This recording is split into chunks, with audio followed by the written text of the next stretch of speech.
degdeg ah asxaabtayda siyaasadda dhaqaalaha qaasatan dahabka waxaa la gaaray heshiis horey u fashilmay kaasoo qeexayay in macdanta Ukraine dhex taalo uu Mareykanka shirkadihiisa ay qaataan. Heshiiskan wuxuu hore u dhac u yahay heshiisyada waaweyn oo lagu soo afjari doono dagaalka u dhexeeya reer galbeedka iyo Ruushka.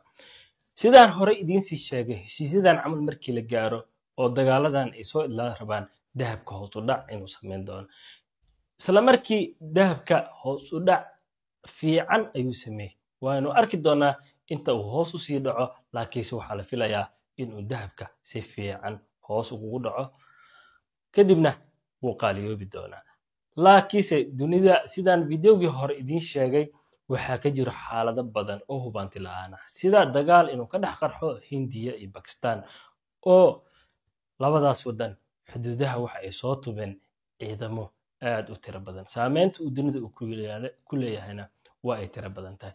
last update-ka igu xirnaaw like follow share intaan hadda soo gaartay. thank you.